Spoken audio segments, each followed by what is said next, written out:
Tolu, just rehash for us the executive orders that we saw signed today.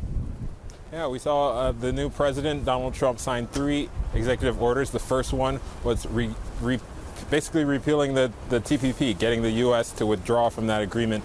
The second one, he decided to reinstate the Mexico City policy, which is a policy that bans U.S. funding for foreign NGOs that perform or promote abortions. And then finally, he implemented a federal freeze on hiring for all federal workers except for the military. So he's trying to shrink the federal workforce. He's not going to be hiring new workers or increasing the size of the federal workforce except for the military, which is exempt from that executive order. Tolu, what teeth do these executive actions have? This is a candidate. When he was a candidate, Donald Trump said that he did not support the TPP.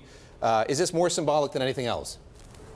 Well, it's definitely a sign of where he wants to take U.S. trade policy. The TPP is a deal that was negotiated over several years, and last year President Obama thought he was going to be able to get it through Congress, but Trump has made it very clear that even the Republican members who supported that deal is that he does not want that deal to go forward, and that does not look like with this new executive order that there's any chance for that deal to move forward in the U.S. All right, Michael McKee, let me bring you in here and ask you, we were expecting movement on TPP and also on NAFTA. Now, we didn't get any executive order on NAFTA today yet. I guess it's possible we could still get it.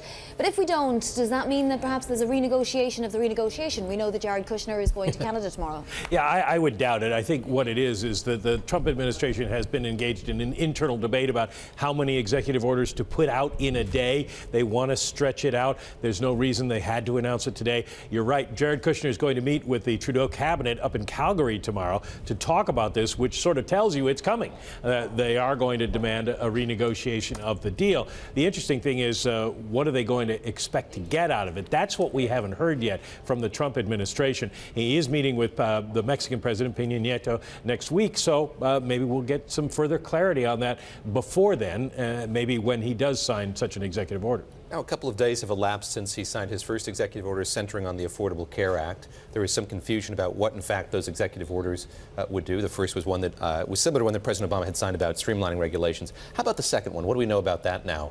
The one here that would lessen the burden, in Donald Trump's words, on regulatory agencies.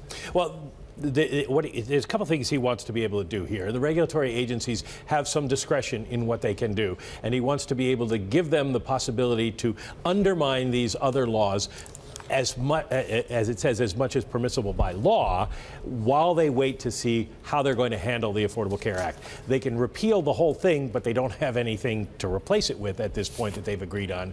So in the meantime, it gives them the look of doing something without actually doing something. Although there are a few things around the edges that he can do, he can make it easy. If you don't buy insurance, and you're a healthy young person, you're subject to a fine, you can apply for an exemption. So now a federal agency can broaden the exemptions. Doesn't mean a whole lot because you still have to file for the exemption, et cetera.